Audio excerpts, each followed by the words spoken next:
Great morning to you. I'm gonna poking in a little bit on winter treatment of polymers and mold release. Here there's a bunch of things that, if nothing else, could sort of help you operation a little bit as winter progresses here. Everything changes sort of, unless you have a shop that has the all controlled parameters like temperature, humidity and whatnot. At the very least the temperature. As temperatures outside, and a lot of people, myself included, works on these things in the garage, and so the ambient outside is sort of also what you got inside the garage, with temps in the desert reaching well over the 120s, and which can make for a challenging layup of epoxies here. And in the wintertime you have just a reverse thing going on here. So as winter sets in here, there's a couple of things that we need to discuss, or I'd like to discuss. A couple of things works in your benefit, and a couple of other things you need to be aware of, so you don't put yourself in a corner here. So a couple of things we're going to discuss. First is the mold release. They're all good. I use this from a respectable polymer or alchemist in California, from Polymer Composites. Just seems to that the mold release somewhat works good and has been designed to work with certain resins. That's not necessarily true, but it tends to work. That if you buy epoxy from a certain vendor, well, ask them what they have in respect to mold release and what they recommend. Over the years I found that you end up with the best results, like such. But as you know, working with these things, when you have a typical mold, there's two of them sitting here, you don't want to have the mold laying right side up, especially when it's a cup mold like what you see here. You tend to have this stuff congregate like a little flood, and your idea and goal to achieve here is to coat these molds with the release agent and then let it run off and then dry, so you don't have any puddling, which will distort the shape of the mold. So what I do simply is, if I have a silly mold like this, I usually just turn them on its side and then apply the mold release to the surfaces and let it drain off. It makes kind of a mess, but again, in trying to make it work, it really does well. Try to kind of wipe the stuff off here on the top, so you have a clean can here, if you wish, because it will dry over time, and these little parts fall down into the liquid. And at some point when you get halfway through, you're going to start brush these pieces up. So 1,000 different ways. Mine is not necessarily correct. I'll just show you quickly what I do. You wet the brush first a little bit to get the bubbles out. Bubbles are your enemy, just about anything that has to do with any composites. And then I coat the top side really quick, and the side, and then one brush stroke. And what you want to do is create enough liquid on there, making sure you do coat, brush from top to bottom, that you create like a little, what do we say, flood, if you wish, of liquids, and let gravity take care of the rest, which is to carry all the bubbles and impurities. Well, some cases you even have some some hairs from the brush here that get stuck, which is also an important part that you need to check. So you will see on these things that there are going to be stuff in there. Could be specks of dirt, all sorts of different things. But there are stuff in there, and if I grab this and turn the light on briefly, You can see some of it. Little bubbles, and you can see the bubbles are slowly migrating downstairs.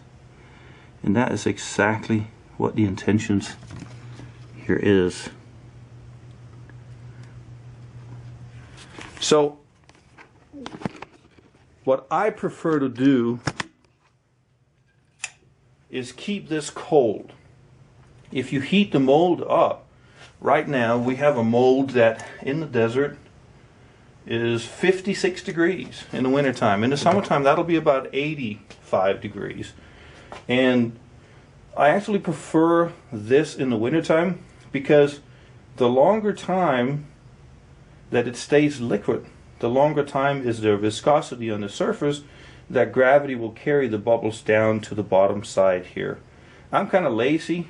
I always have to look at, if I produce parts for production, I have to always look at maximizing or minimizing the effort, should I say. Otherwise, it just simply, these things are hard to make labor-wise, and it's always a hard job to get your cost back out if you pay yourself a decent hourly wage. So the way I prefer to do it is let gravity take care of it. In the summertime, it really happens within 5 minutes. This whole thing is set up and it's ready for the second layer. In the wintertime, 10 to 15 minutes. And that gives ample time for the little bubbles that do not migrate down to the bottom with gravity here. They will actually sit there and pop as the membrane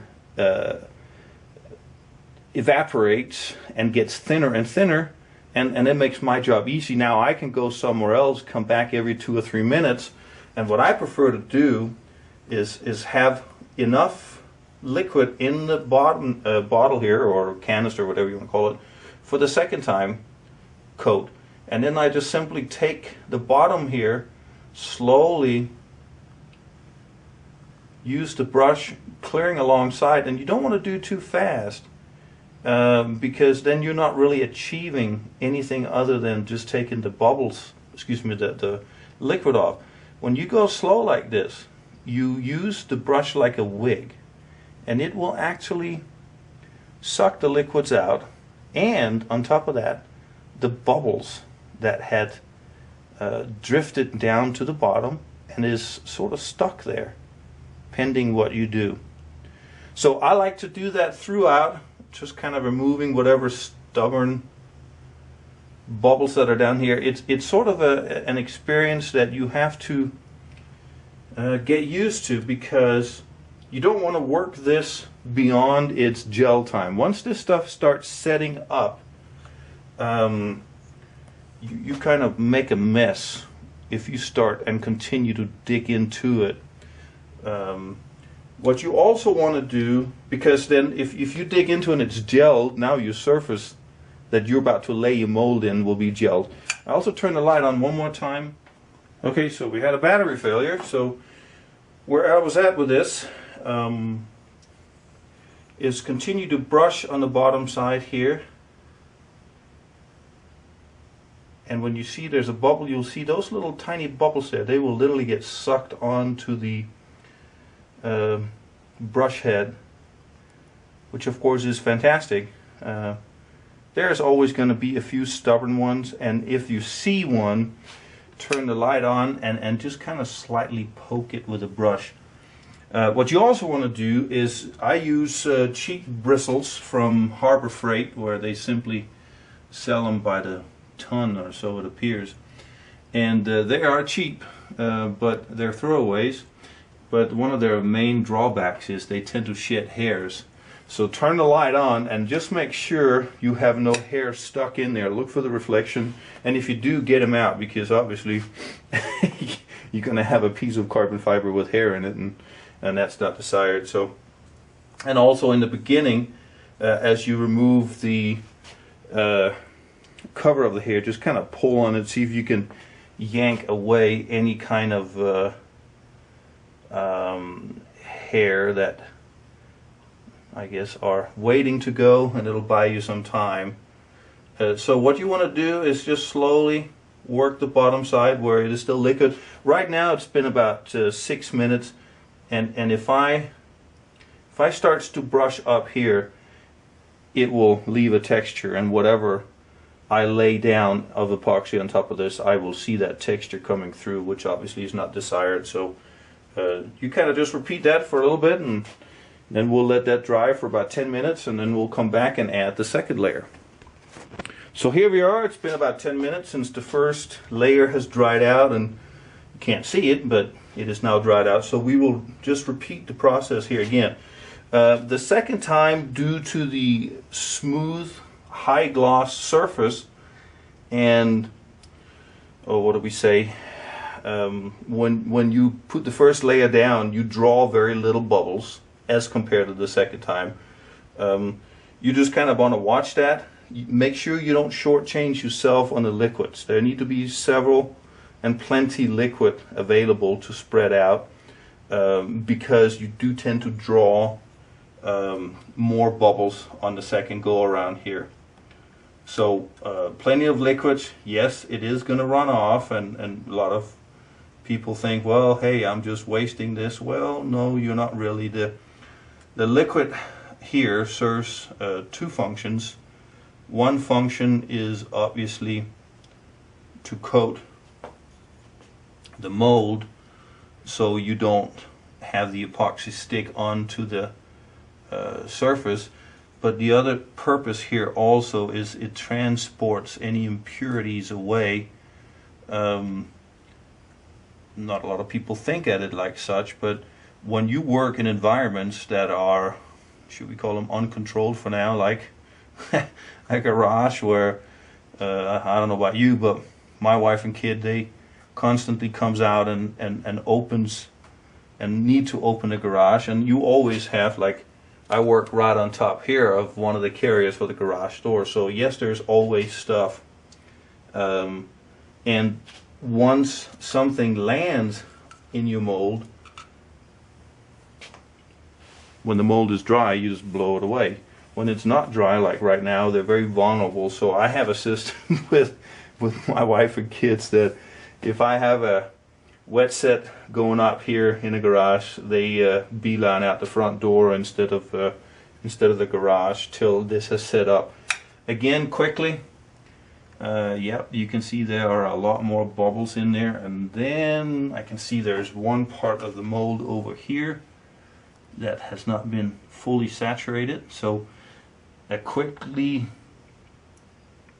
glance of the mold, and you can see if there are any issues that need to be addressed. If we take the camera off here really quick, you can see that there are more bubbles. That's the nature of the beast, and they will. And after another battery change here, what I was saying is the biggest thing is not to panic here. A lot of people will go, oh my goodness, all these bubbles, good grief, what I'm going to do.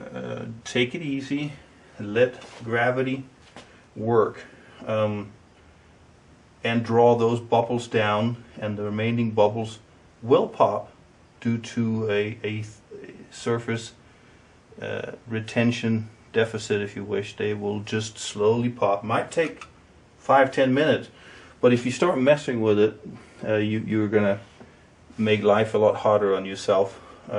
Leave it time to pop, and they will pop, which is exactly why you want to keep the mold cold. In the summertime, that's a little bit harder. You usually waste a lot more fluids or the release agent by smattering it on there, and it draws all the bubbles down. But I hate wasting it. Plus, it's you can't hear it, but there's a fan sitting up here drawing the air out, because it's really not good for you to splatter this stuff around and inhale too much of that. That's the only thing that really is not really good for you in the composite world here. So when you heat the mold up, you minimize the time, which is good for getting rid of bubbles in epoxies, but mold release agent, not so much. It needs the time to settle down to the bottom, move the bubbles away, and also give a long exposure time for the remaining bubbles to pop. So that's about as good as it's going to get here in now it's going to sit about 20-30 minutes and just slowly dribble off, and there will be no bubbles left here in a second. Give one more quick look here. Make sure that all is well and there is no hair from the brush in there. And you can see it's kind of interesting. This is the first mold that I made. This is the second mold. So this one has about 50 prints more than this one does. And there is absolutely no doubt that this one draws less bubbles. They have the same mirror texture and whatnot. It's just this is seasoned and this is not. They will eventually be the same, but that's the end of this. We'll check back with you in a second. So all has dried out now. And if we have a closer look, you can see that all the bubbles are gone. Not that there was that many of them, but nevertheless they tend to take care of themselves. So now we take it from one extreme to the other. Lights turn on. Now it is safe to set the mold down right side up. I removed my, well, I'm not going to mention that on the online forum, what I call them. But anyway, here they sit. Now the idea is we're going to work with some high temperature epoxy. And there's thousands of different ways. Molds now set underneath the heat lamps. What we're going to try to do is work with some high temperature epoxy, and the idea now, as we have had the molds chilled for the bubbles and the PVA to sort of migrate out, now we're going to heat the thing up to about 150 degrees so that we can do the other thing here, which is getting a mechanical way to extract bubbles worked into high temperature epoxies as they're applied onto a mold. So then we'll gather all the materials. Next, one big benefit that you'll see here in the desert, or well, more so, it gets quite cold here actually, like it does up in the higher latitudes as well. Preheating your workstation works fantastic. Now this is particularly in respect to using epoxies that requires a post-heat cure, because they don't all behave the same. So today is a general work scenario for epoxies requiring a post-heat cure, because if you start zapping other epoxies, they will gel so fast you won't have time to do anything. So when you also work with areas here where you have a lot of radiant coldness, if you wish, that comes off the floor, the walls, just about everywhere, spending 30 minutes heating up your workstation will do wonders. And not just your mold, but your fabrics as well. You can see I have one layer, two layer, and then a Kevlar 39 and a fourth layer for this particular piece that I'm making up here. And now when you preheat the fabric as well, you'll find that it actually saturates so much better, as one thing. The second thing is it also conforms so much easier to the piece that you're about to make. So two very, very huge benefits. And then you also find, as we start laying the epoxy onto the mold here, a preheated mold to 150 degrees with this particular resin will give you just enough time to finish these two pieces, which is about 20 minutes or so if you're fast, and then you can start to see it set, meaning it's not unworkable, but you better have everything lined up. Now this is kind of stressing the epoxy, there's absolutely no doubt about that, and you have to be very careful and try this with small pieces. Don't risk your bigger pieces. But once you figure out what you have, and and the particular epoxy, how it behaves. There are ways that you can kind of trick it, just sort of what we're doing today. And what you will see is we can get as good of a makeup of a piece with these simple tools here, these mostly, and have to forego the vacuum bagging stage. It is not a necessity. We don't have crazy angles in here. Nevertheless, the vacuum of the matrix we're going to see here in a little bit of the resin is important as well.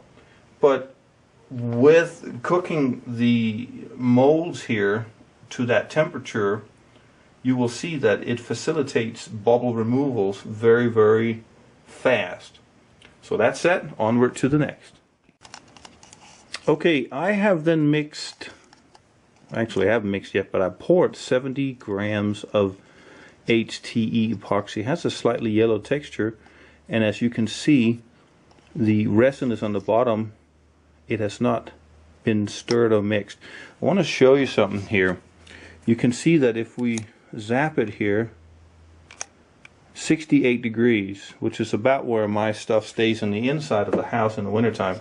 And as you start mixing this, you will stir up a tremendous amount of bubbles that you then, if you do not have a vacuum chamber, you will have issues with this. So what I prefer to do, and this is again, no right, no wrong, this is just what I do. I have a 30 heat lamp. And I set this underneath here for about 7 to 8 minutes. And that brings the temperature up to 110 degrees briefly. It's kind of a teeter-totter. You have to be careful again, because you are stressing and pushing the limits of what this stuff is made for, or made to do rather. But what you then do is you change the viscosity, and then I could stick it in the vacuum chamber over here, and it will pop.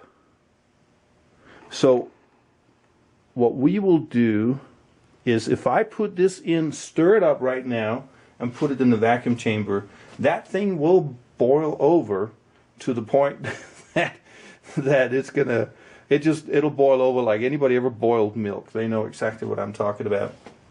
So by elevating the temperatures to 100, 110 before mixing, and then as you mix and put it in a vacuum chamber, you will see that the reaction that takes place in there will quickly lower the temperature back down as it evacuates. But so you will start with about 110 degrees, and when you're done 5 minutes later, you will see that it's way down to the 85 degrees or so. So we'll try that. Return in a second. So here we are. It has now been heated to about 105 degrees, and you can see how different the texture is now. Now you will always stir up some bubbles in there when you mechanically mix the two resins. There is just no way around that. That's just the way it is. You can already see a couple of them forming here. The idea is to have the viscosity thin enough so that they will work themselves out. The dangerous part about mixing it when it is below 70 degrees is not that you get a bad mix or layup, but you stir up and make so many micro bubbles in there, and they're extremely hard to get rid of, even when you vacuum chamber or degas the resins afterwards. It is a very, very hard process to get rid of them. And those are the ones that will show up in your baked piece as these little tiny bubbles. And obviously you sometimes are at a point that you can't even see the bubbles. They are so microscopic, you can't see them when you mix the resin. But when you cook it, especially if you do not step cook it, if you just put it straight in the oven, these little bubbles that you can't see but nevertheless that are present will expand, and they will drive you nuts trying to get rid of them. So it is so important, obviously, with other types of epoxies, you can't do this. This is a high temperature epoxy again, and I would caution towards any other than this particular manufacturer. Don't just do what I have shown you so far.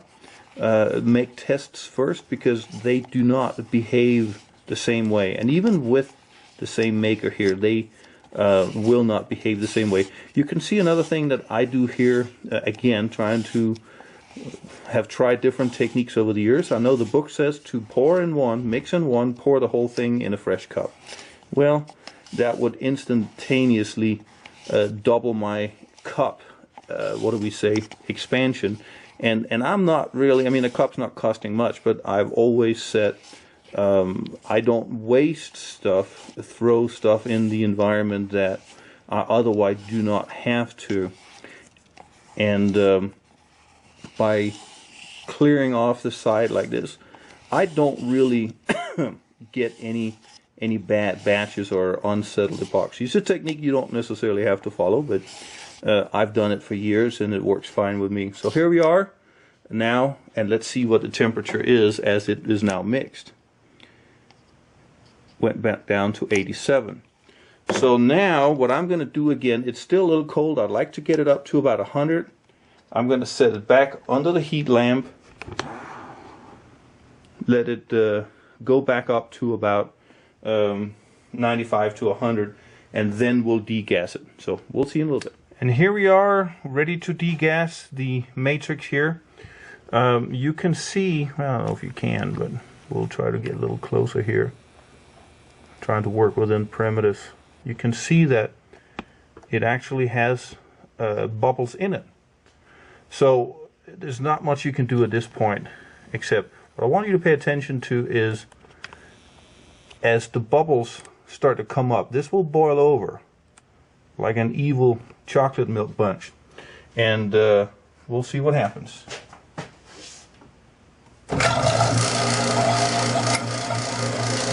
What you want to do is control the bubbling. We're at 15 inches right now. And if you don't do anything, this stuff will boil over and make you miserable and make for a cleanup. You can see here it starts and it's popping good so far. And here it comes. So what you need to do is be ready .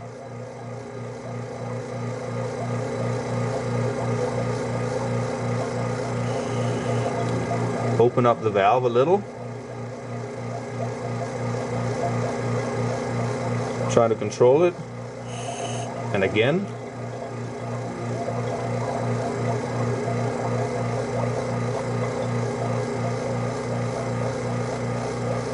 and again, and what you can see is there is unfortunately no other way for you to do this than to work it when it requires a post-heat cure. The viscosity is just very temperamental. What you can also do is spray in a little bit of acetone. That'll break the surface tension as well, but right now there really are nothing you can do than to sit and do this dance. At least not in my opinion. It will settle down, and it's a matter of just sometimes how, I think this went in at 97 degrees, and you can just imagine if it gone in at 70 degrees, you'd be standing here for a long time. You can see now it's still rising rapidly, but in the process of rising rapidly, there are more big bubbles than before, more bigger pops, and once it gets to the 26 inches of vacuum, you tend to have big bubbles come up rather mechanically, if you wish. Crazy popping big bubbles like you just saw there. Bop, bop, bop, bop. Maybe if I take this out kind of hard to do everything at the same, but this should be a little bit easier for you to see.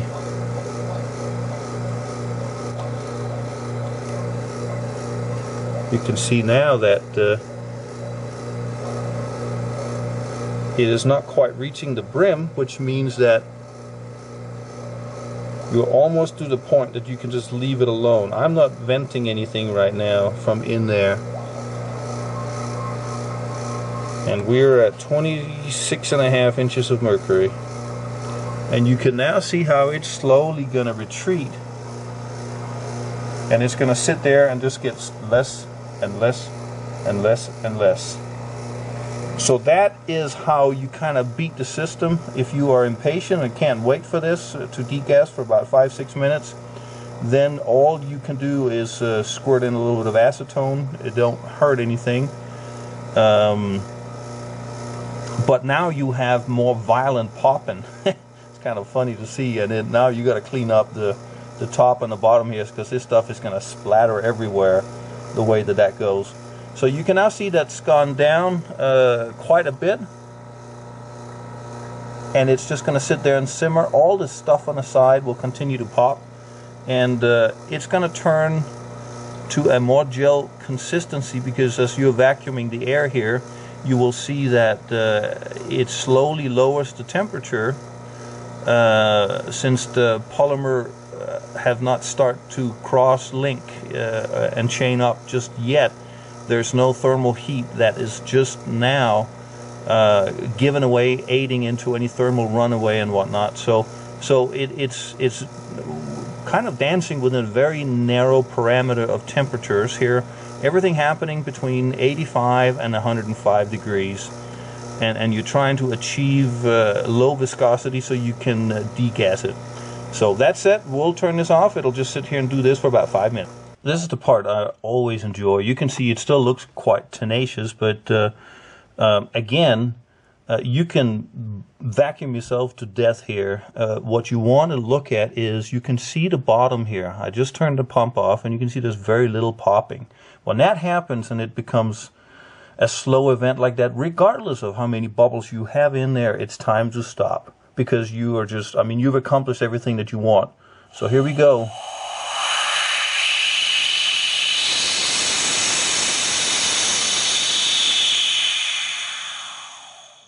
And now you can see all of the stuff on the side there and a clear part on the bottom. That's good enough for a working environment that you need. Even if you were making aerospace stuff here, that would be just fine. The rest will be vacuumed throughout the curing part. So here we go. Ready? I'll set this thing up here.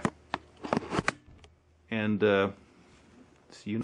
And here we then are. We'll see. We started at about 105, and we'll take a look, and we're just like clockwork, 83.4.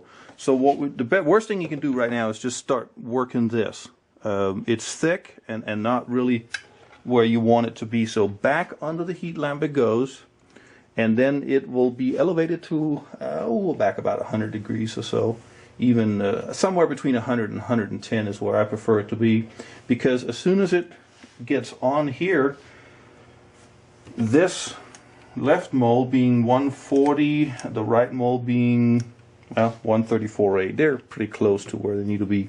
It will flow. Whatever minute bubbles that you stir by brushing on will pop just about instantaneously. I say almost, and then there's the 5%, and we'll remove those with a squirt of acetone. So go get the brush that I just cleaned from the release agent, and I'll be back shortly. It's now layup time. So here we go. Everything is gonna kind of move briskly through here. First, start with the middle and spread the resin. And then what I prefer to do, I know that there probably are some crazy camera angles here, but just the way it is. Spread it then on a sidewards sort of diagonal motion outwards, because there's plenty of resin in the middle, and you don't want too much resin in here. First layer is a little bit more important. but it is inevitable that you will stir out bubbles, and you can see, well, you can't see, but there already are some. I mean, that's just the way it is. So the way to get rid of that, cover the other mold, 2 quick squirts like that, and that usually takes care of it all. Then first layer goes down, work your way from the middle, push it in place in the middle. That's where all the resin, well, not all of it, but that's where most of it is. And then with your finger slowly just let it roll up. Slowly, while you hold the fiber in place. A mixture of just kind of doing it like this and then slowly rolling it out, trying to disturb as little as you can, and then you do the same on the other side as well. You don't want to roll, put too much pressure, because if you do that, you will squeeze the fabric away from the center part, which obviously is bad as well. Lightly pressure, make sure that you have all the resin squeezed out, or at the very least minimal resin left. And you can see that if you have a good ratio between fabric and resin, once you squeeze it, you'll see that there's actually very little on your fingers and very little pooling in here as well. Now, what I prefer to do is every time you start running a brush over a nice mold like this, you don't have too much stirred up, bubbles that is, but once you start brushing on top of the fabric, the contours of the fabric, it's like a boat propeller creating little voids for the brush, and you will embed hundreds of small micro bubbles in the brush. And you don't find that till after you have done all layers on one side and have begun on the other side, and then find yourself, gee, there's a lot of bubbles in there. So I prefer, make sure that there are no fibers on the bottom, I prefer to lay first layers down on each mold rather than complete a whole one, because that way I can minimize the bubbles stirred up by a cavitating brush, should we leave it at such. That way you have the least amount of bubbles embedded in the brushes, that we will be dispersed the least amount out. Now that said, once you have that first layer down, then it's right back to number one. And since you're kind of tuning the resin here, if you wish, it is important that you don't lose track of the whole time, because once this starts to gel with these resins, you can, what should we say, reflow them a little by sticking them in, heating them to about 150 or so. But now it's like every time you do that, it buys you less and less time. So again, I want you to try this before you proceed to your mold and risks losing everything because something Erling said did just not work out. Because you got to understand a few things. I've done this for a while, so I'm not necessarily smarter at all than other people. I just kind of know how to lay the material down, put enough pressure on it, and know exactly when I have enough of air squeezed out. And that's what you have to try. Obviously, I'm also, due to production efficiency, should we call it that, as you can see, utilizing 2 molds rather than 1, and that obviously is not something that a beginner would want to use. You just stick with 1 piece at a time. So anyway, Kevlar 39 going in the middle here. Normally I have cut these a little bit shorter because they are a pain in the rear to cut back out, because it really is, well, due to the nature of Kevlar, the way Kevlar is. So I just thought, well, I'll try to leave it at that. I don't want to throw anything out, so I had some pieces that was cut a little bit bigger. That does mean that I will need to do some spend a little extra time on the trimming part in the end, but nevertheless, I don't want to throw anything out. So that being now saturated, Kevlar 39, or any kind of Kevlar, tends to saturate and soak up more like a sponge as compared to carbon fiber. So it is definitely something that you need to be aware of. If you have never worked with Kevlar before, again, I encourage you to try a few test layups before you just bail in and begin with a Kevlar.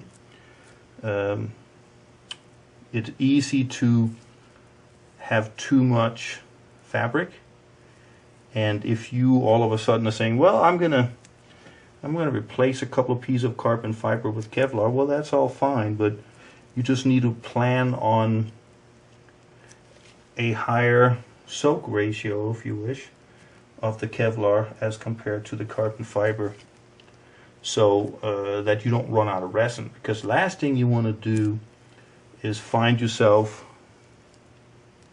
with a layup like this, and then you're short of resin and have to go to mix another batch. Now back to the winterization principles here. You might think, well, gee, then when do I know my time has come? Well, you know that when your glove starts to stick rather, when it almost becomes, I don't want to call it gel, but it starts to stick to the carbon fiber. That is about a 10-minute warning. It is not quite there yet, but I am not far from it. I can tell you that in a matter of, maybe 5 minutes, that's where I will be. So that tells me I need to keep going and not pause. My wife has delivered a fantastic bowl of chili stew right here behind me, and of course you can't see that, with that set beans and chili that she does so wonderfully is standing right behind me where you can't see it, and there is this impermeating aroma of chili with garlic, and I'm not sure what is drawing me to finish this faster, the gel time of the epoxies or that beautiful bucket of goodies standing here behind me. But anyway, I'm sure we'll get this done here just in time. So you can also see that I am sticking the resin back in under the heater. That is obviously slowly pushing the temperature up higher and higher. Again, be very careful about doing this, because once it sets, it's all over. This particular HTE from Polymer Composites doesn't usually set. It needs a prolonged about 200 degrees for about 30 minutes to set to the point. Quick interruption here. Now I can feel just a little bit of stiction here. And so now is when I have about my 5 minutes. Back to the epoxy here. It is still desirable to have it very thin, because once you bring it up to 105 or so for a few, well, 10-15 minutes or so, and you take it to a lower temperature, it amplifies the lack of viscosity. Meaning that when you then take it, and as it cools back down to the recommended 95 degrees, it goes very thick, because the polymers has already started their cross link, and the viscosity is being amplified in a bad way, meaning it really gets thick, much thicker than before. And even though it's not really setting, it is not workable. So it's actually better to keep it under the heater, in my opinion, as long as you know that you only have about 10 minutes of work time left. So now both pieces are set up. I am just going to finish a very small layer on the outside, and that truthfully is just for looks, nothing else. So the inside here is nice and shiny, if you wish.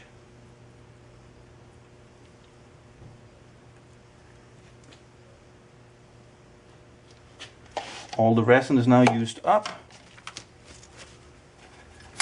Turn this guy off, and then what I prefer to do is squeeze all the tops out. There's always going to be excess when you work on a time constraint, and there are a little bit of bubbles forming when you force it through the material, which is really okay, nothing you can do about that. And you turn yourself into flypaper. And likewise over here.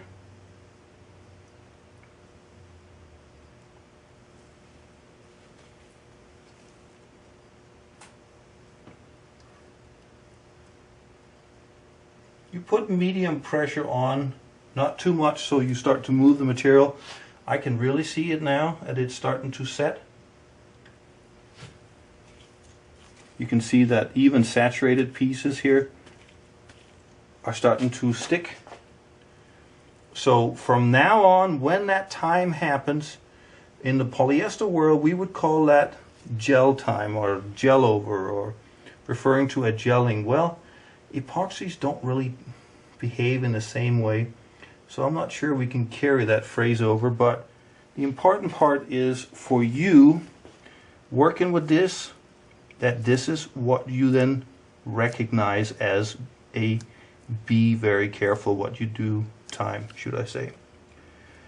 Instead of squeezing, roll your fingers off, and that kind of helps out. You can see the fabric still moves a little bit, but it is so much better than if you just lift it. If you lift it, you create the void, which instantly can be filled with air. So there you have it, 2 shields laid up. And there is the inside of the two layups with almost nothing left. And organization here then, space-wise, while I enjoy my chili. They will now go through a stage 1 heat cure or post-heat cure. I kind of enjoy this rather than just stick it in the oven and let that thing explode, because if I do that, and we're all human, and I am trying to beat the system here, whatever small, bubbles that are still left in the matrix will expand exponentially fast in there. So by keeping it at 150 degrees, everything will set up and it'll sit here for about an hour, whereafter it will go in the oven, and that really eliminates just about any little expansion due to heat that is in there. So you can see it's a bunch of steps, safety procedures, preventive measures, if you wish, to catch all of my mistakes, and then the inherent issue with working with composites, trying to beat the system. That's it. Hope you enjoyed it. We'll see you in the next project.